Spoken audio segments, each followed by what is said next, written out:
Siap untuk mendengarkan. Silakan Ustaz. Jadi materi yang tadi saya kasih anak-anak tadi lupa belum dibagi. Materi Tadi saya kasih sama anak-anak tadi. Astagfirullahaladzim, astagfirullahaladzim. Allahumma shalli. Bismillahirrahmanirrahim. Assalamualaikum warahmatullahi wabarakatuh.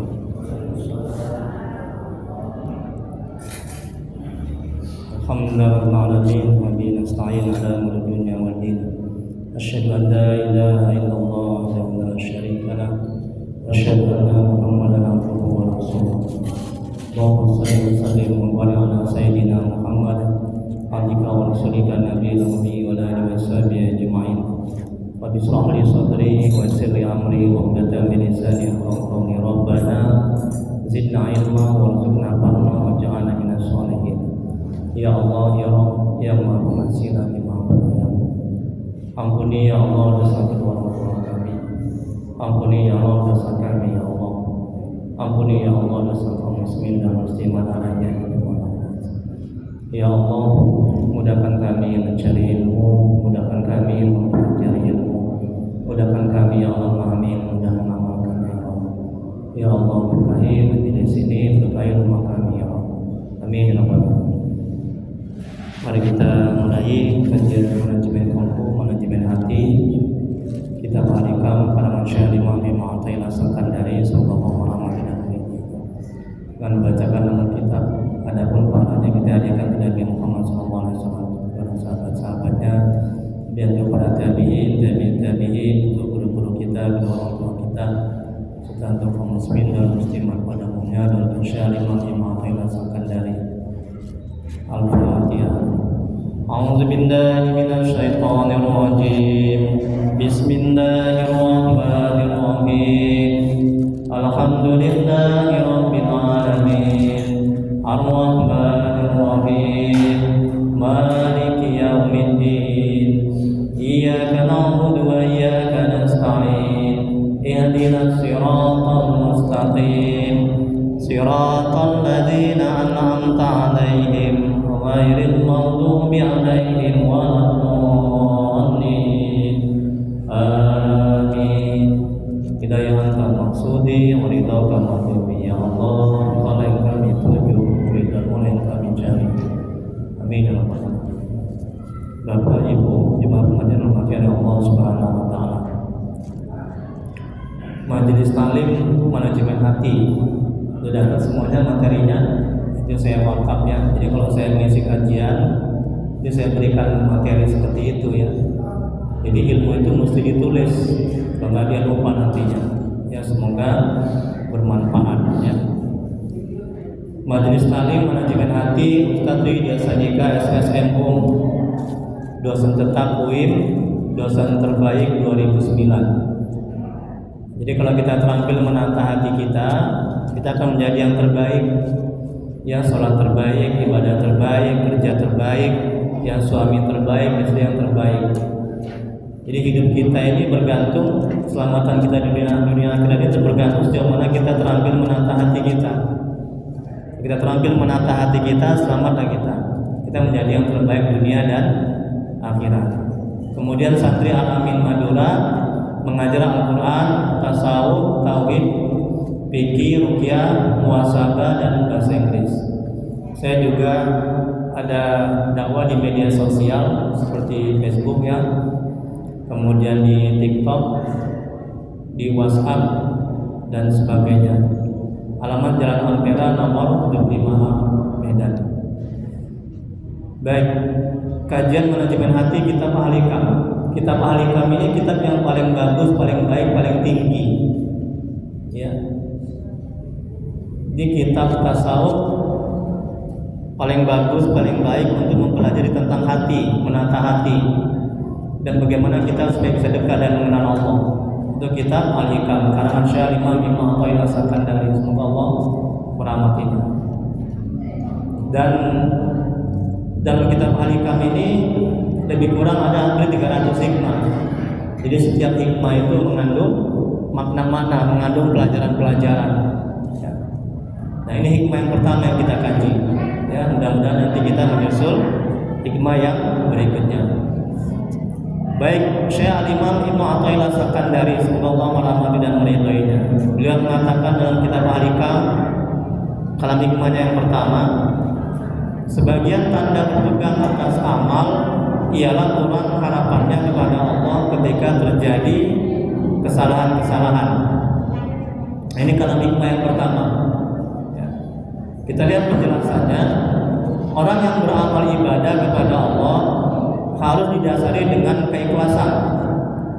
Apa dalilnya? Quran surah Az-Zumar ayat 11. Apa kata Allah?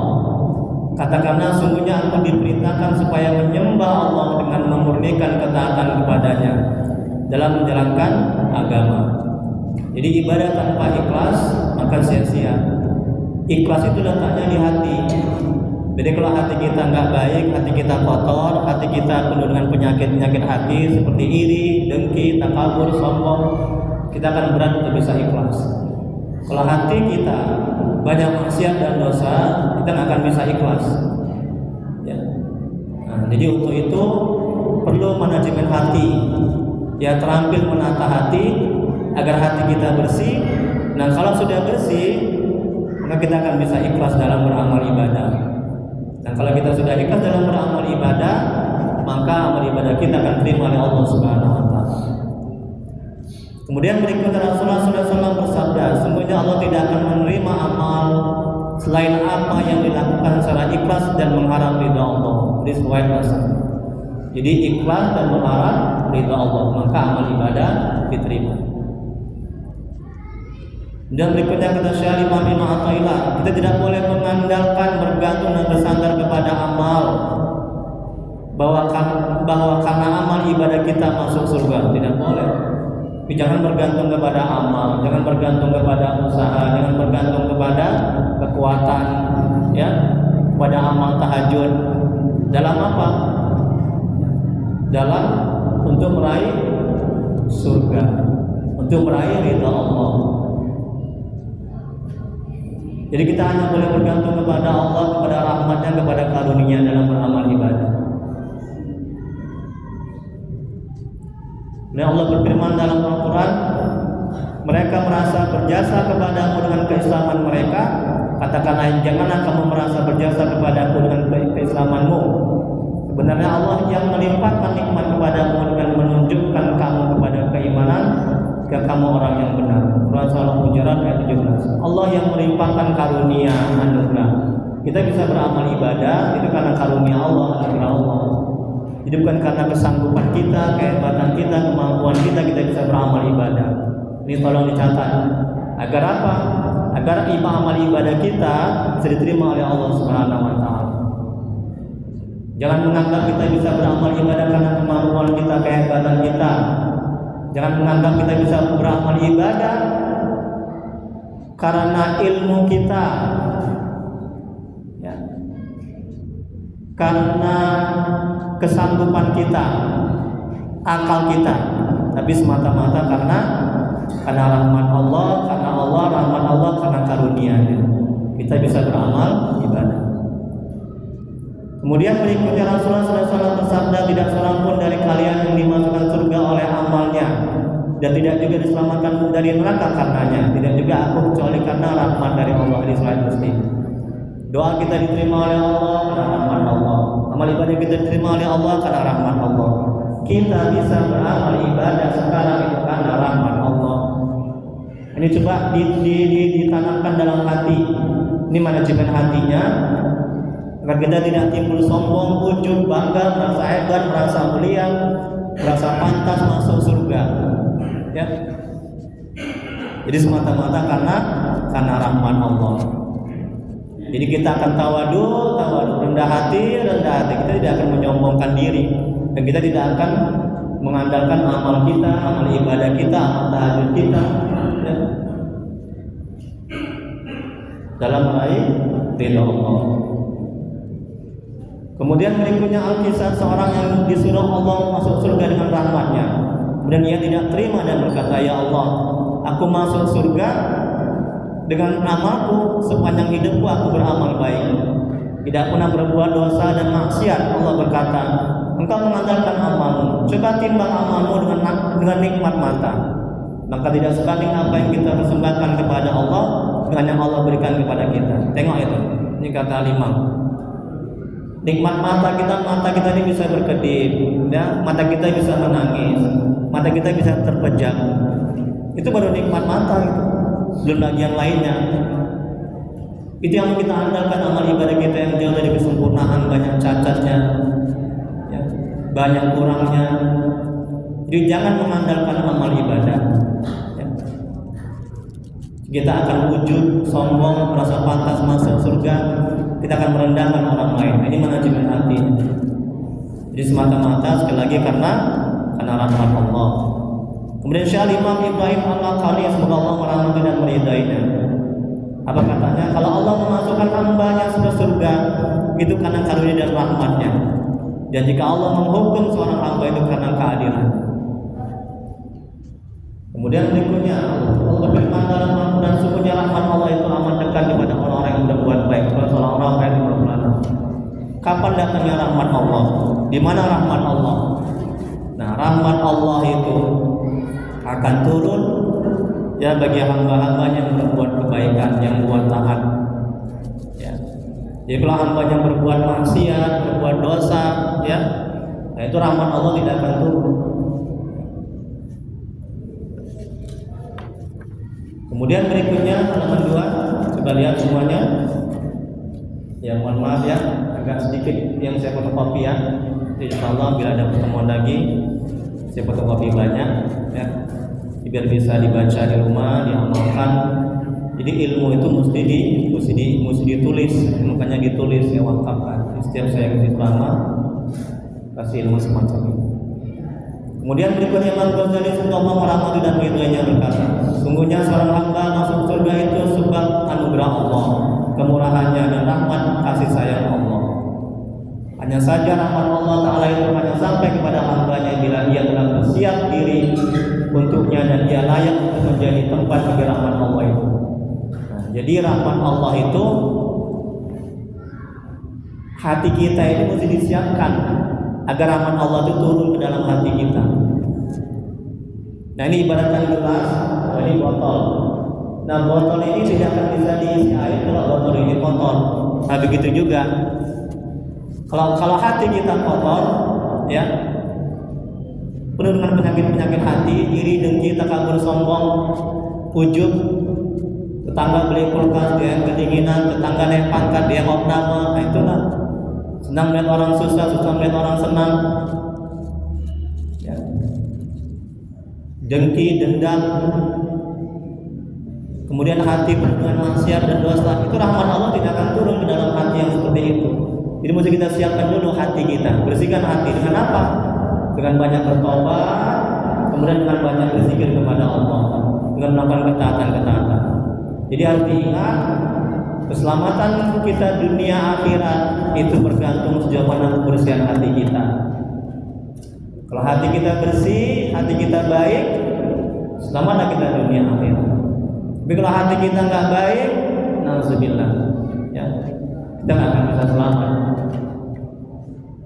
Jadi kita harus mati-matian menjaga hati kita, jangan sampai terkotori.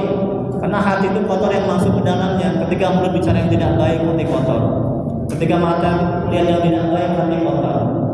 Ketika pikiran kita mikir yang tidak baik, hati kotor. Dia harus mati-matian. Nah, zaman sekarang kan terbalik. Orang mati-matian menjaga badannya. Betul, Bu? Ya kan? Yang kurus bagaimana supaya gemuk, ya kan?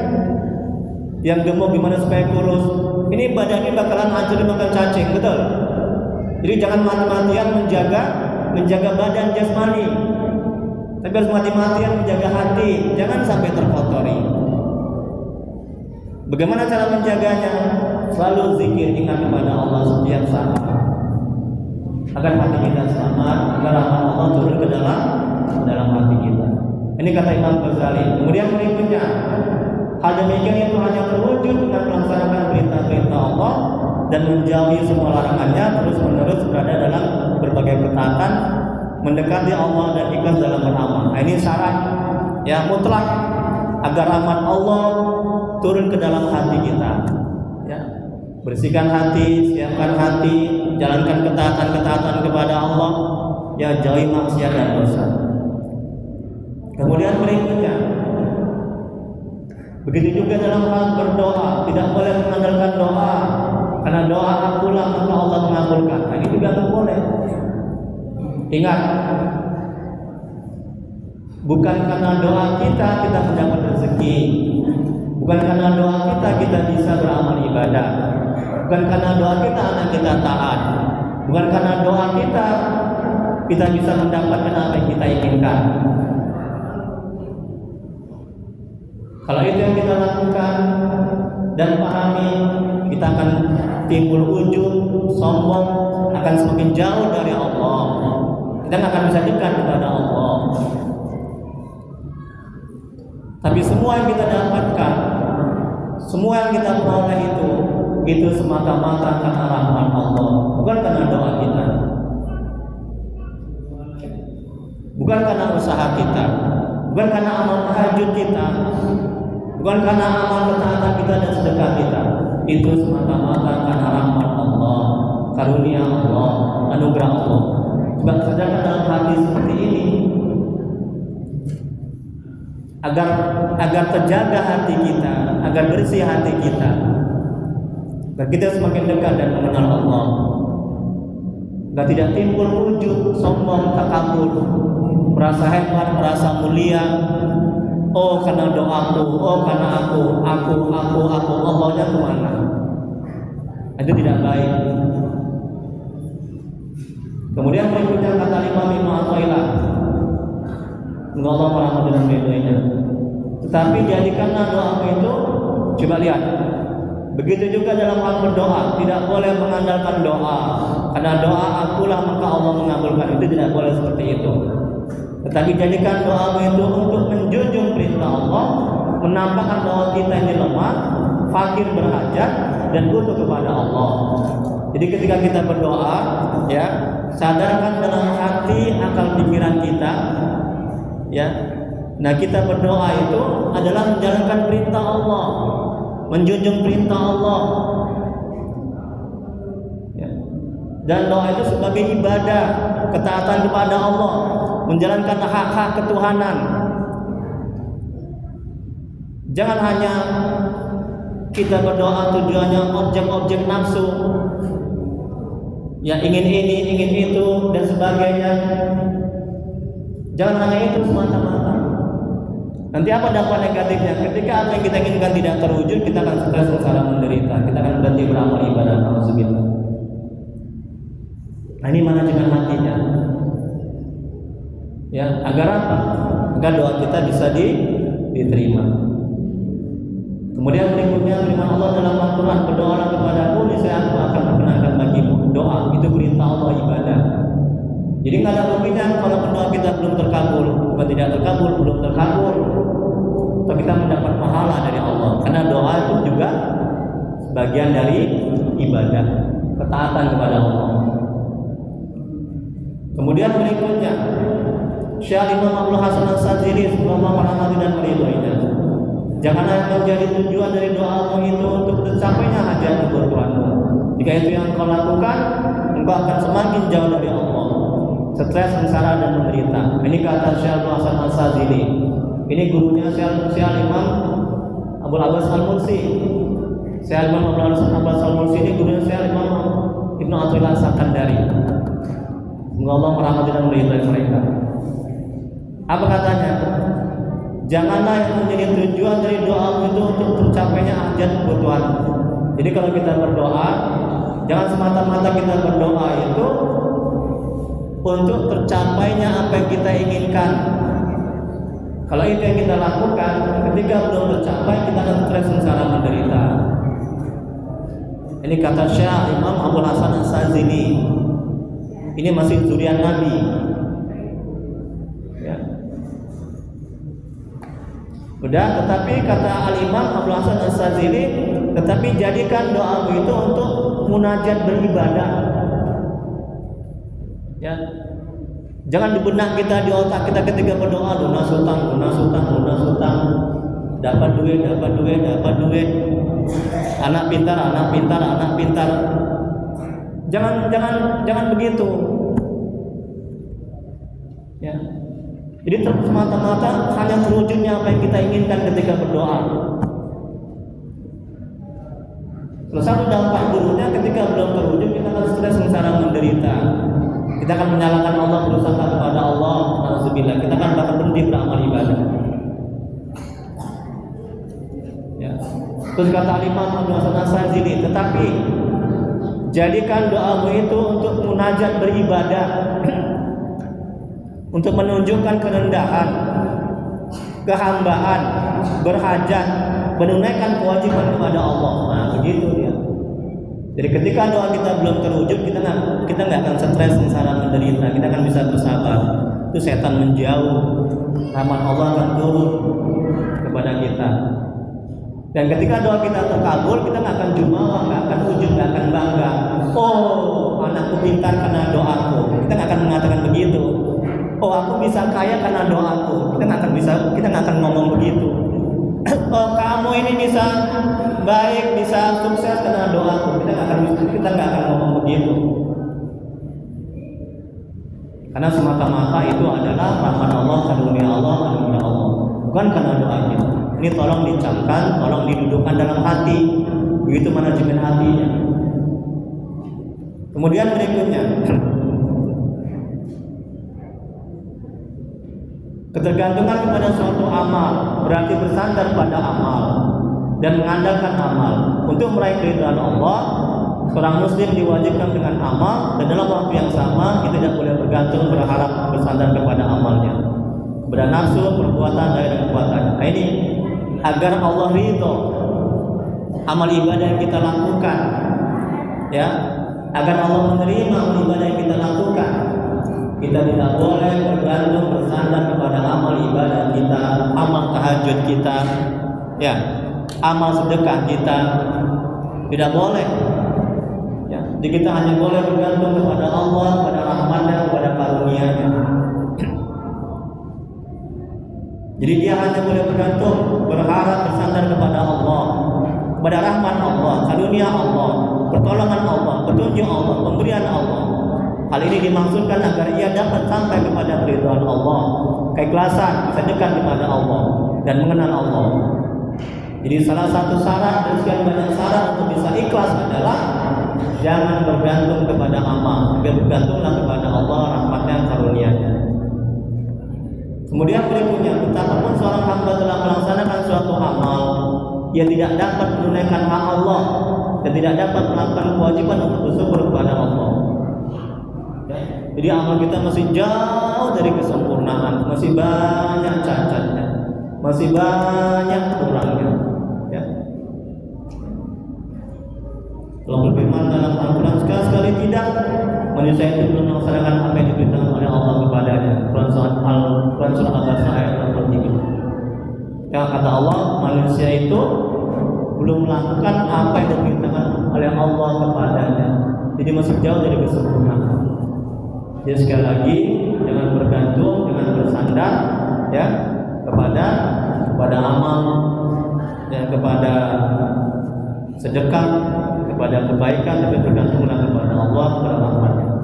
Kemudian berikutnya, bila seorang hamba paham dan sadar bahwa ia bisa beramal ibadah karena atas izin Allah, dia yang menghendakinya, Allah yang menghendaki dia bisa beramal ibadah, Allah yang menggerakkan hatinya, memberikan kekuatan, Allah yang memberikan kekuatan dan kemampuan kepadanya. Ia tidak akan bergantung, bersandar dan berharap kepada amalnya. Ia akan bisa ikhlas dalam beramal dan tidak menginginkan surga dan dijauhkan dari api neraka dalam menjalankan amal ibadah. Nah, ini, ya. Jadi kalau kita itu sadar dan paham bahwa kita bisa beramal ibadah, itu karena Allah yang menghendaki kita bisa beramal ibadah. Karena Allah yang menggerakkan kita bisa beramal ibadah. Karena Allah yang memberikan rahmat kepada kita bisa beramal ibadah. Ya, kita akan bisa ikhlas dan kita akan bisa semakin dekat dan mengenal Allah. Jadi la haula wala quwata illa billahil aliyil azim. Artinya tidak ada daya dan upaya kecuali dengan kekuatan Allah yang Maha Tinggi dan lagi Maha Agung. La haula. Jadi kita bisa beramal ibadah ini karena Allah yang membuat kita bisa beramal ibadah. Karena Allah yang memberikan kemampuan, ya kesanggupan kita bisa beramal ibadah. Jadi dudukkan, camkan dalam hati, ya, sadarkan dalam hati akal pikiran kita semacam itu. Agar apa?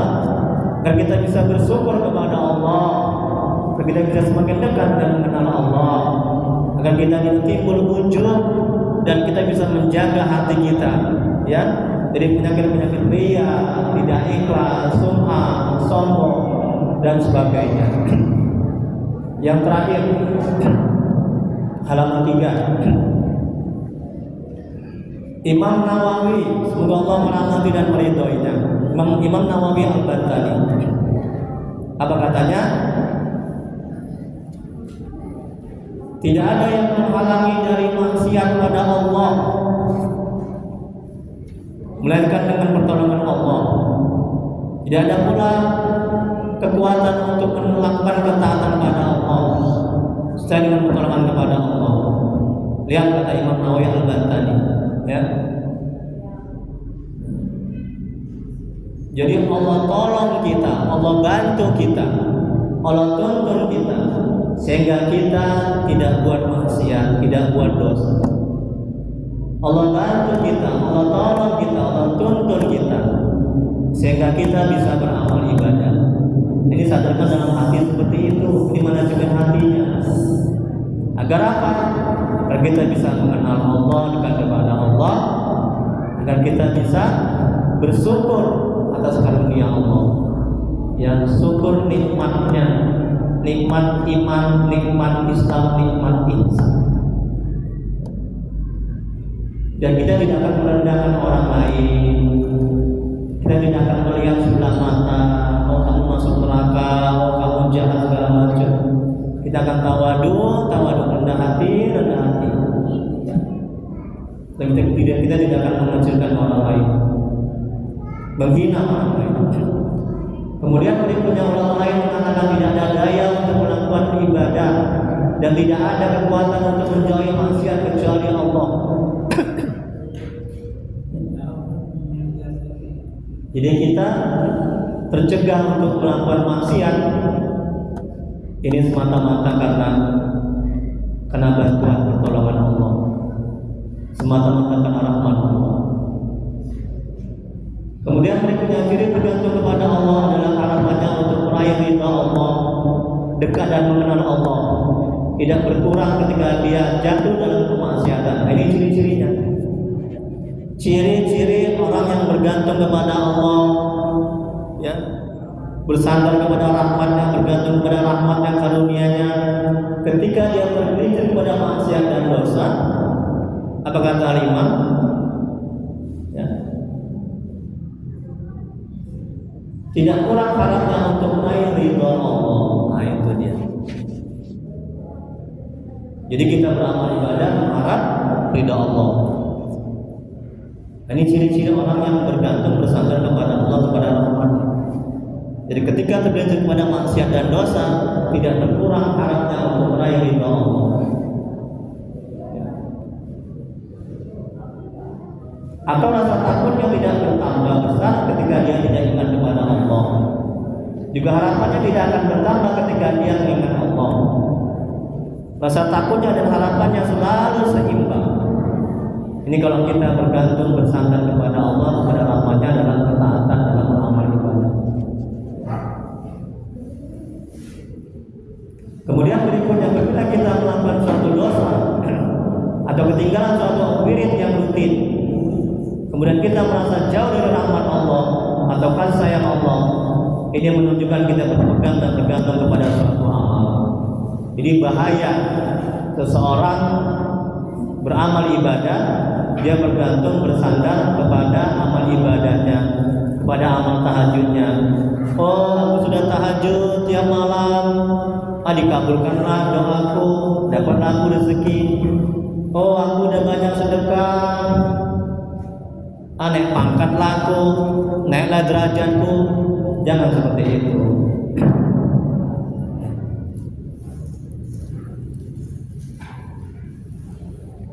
Kemudian berikutnya orang-orang yang sudah mengenal Allah, dalam apapun keadaan mereka tidak berkurang harapannya kepada Allah, baik mereka sedang melakukan taat atau diuji melakukan maksiat. Harap mereka kepada Allah sama, karena mereka tetap berpegang dan bergantung kepada amal, tidak kepada amal. Mereka berpegang dan bergantung kepada Allah, rahmat dan anugerahnya. Nah, ini ciri-ciri orang yang bergantung kepada Allah, kepada rahmatnya, kepada karunia-Nya. Ya, sama aja ketika dia buat taat, ketika dia buat maksiat. Ya. Ketika dia buat maksiat, tidak berkurang harapnya untuk meraih ridha Allah. Ketika dia buat taat juga begitu. Ya. Tetap. Kemudian berikutnya, jangan kita bergembira karena sudah mengerjakan amal ketaatan, tetapi bergembiralah karena Allah menganugerahkannya rahmatnya sehingga kita bisa beramal. Kalau kita bergembira karena ketakwaan kita, ini pertanda kita berpegang dan bersandar kepada amal. Bila kita berpegang kepada Allah, rahmat Allah, apapun keadaan kita akan selalu dekat kepada Allah. Kita tidak taat, ya kita taat, tetap kita bergantung bersandar kepada Allah. Tidak berkurang harap kita kepada Allah, kepada rahmatnya. Ini kalau kita bergantung bersandar kepada Allah, kepada rahmatnya.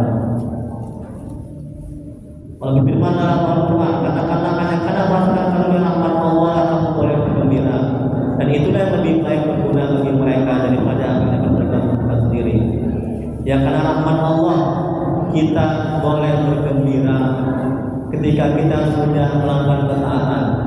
Jadi jangan bergembira karena kita sudah taat. Jangan bergembira senang karena kita sudah melakukan amal ibadah, sudah sedekah, sudah tahajud. Jangan.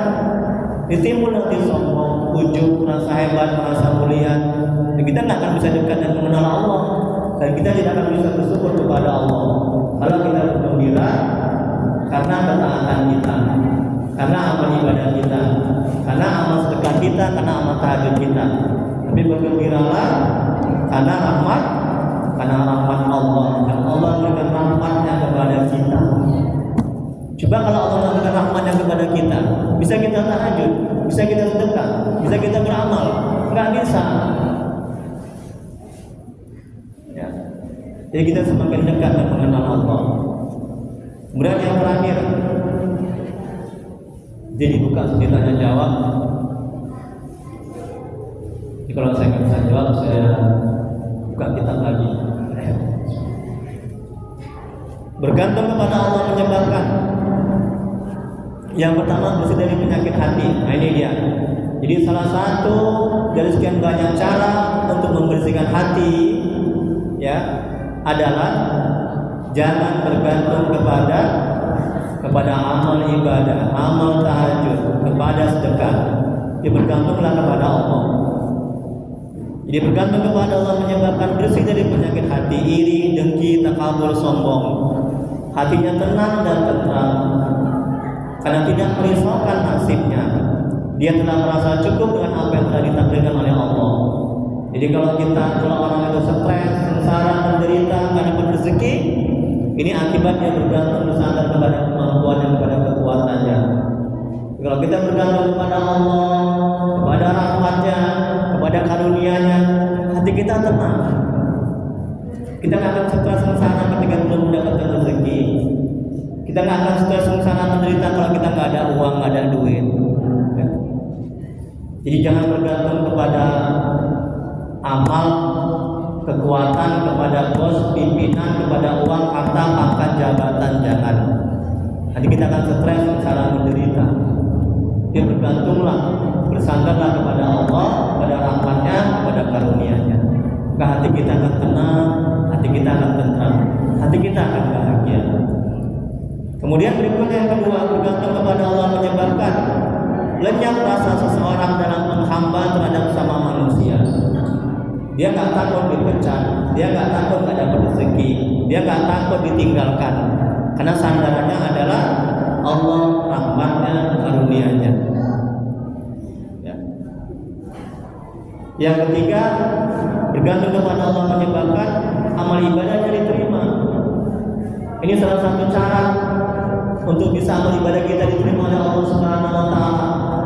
Jangan bergantung kepada amal ketaatan, tapi bergantunglah kepada Allah pada rahmatnya.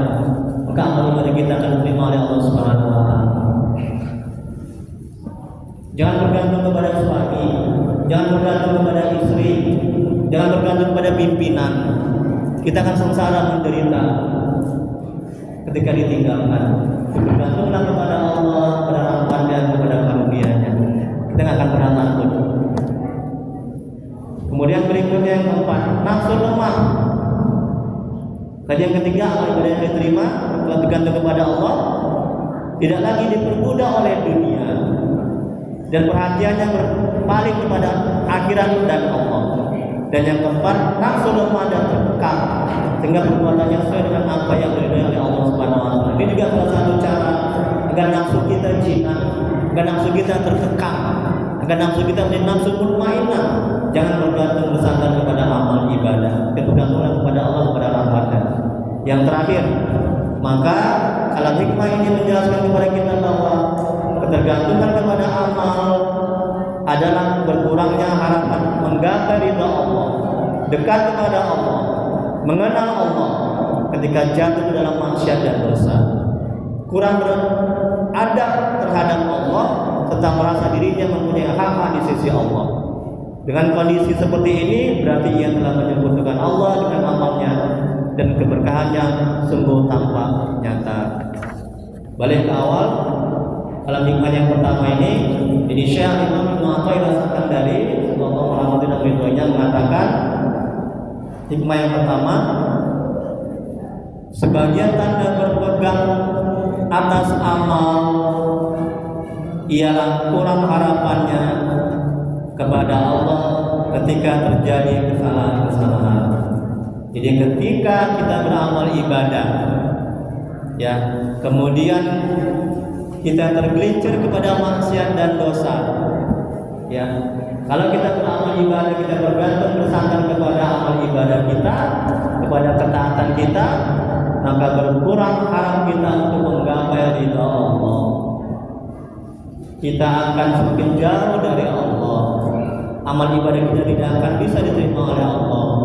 Kita tidak akan bisa ikhlas kepada Allah. Hati kita rusak, hati kita kotor.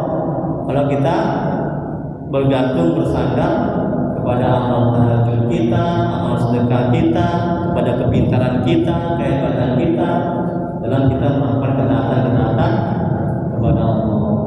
Wallahu a'lam. Hanya Allah yang Maha mengetahui. Silakan Bapak Ibu, mungkin ada yang mau diskusikan sebelum kita tutup dengan doa. Ada pertanyaan? Iya, silakan Pak Haji.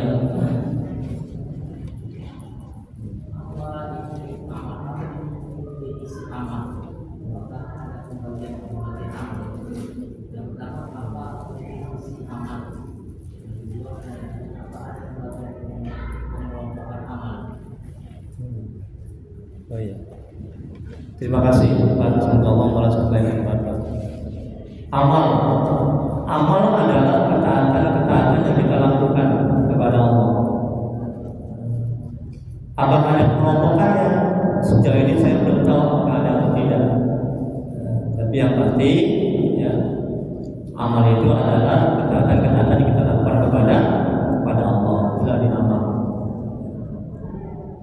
Mungkin yang lain lagi mungkin sebelum kita doa.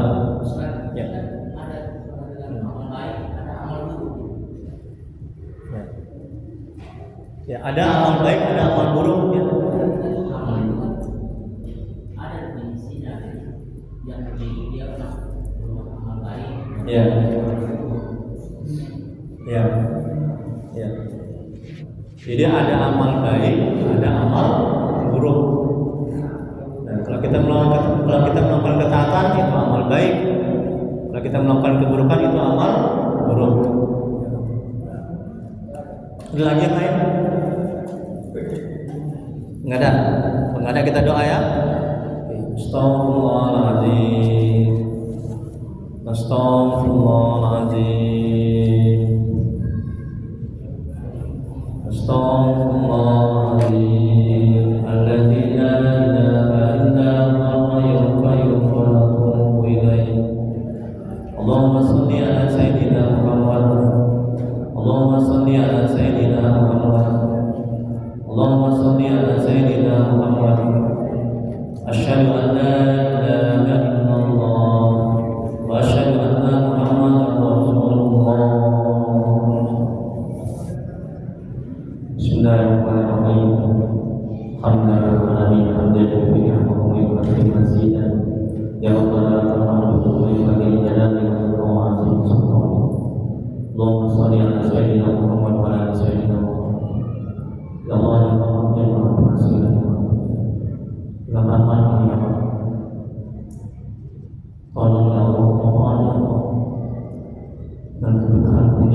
Ampuni dosa orang tua kami yang telah mendahulukan.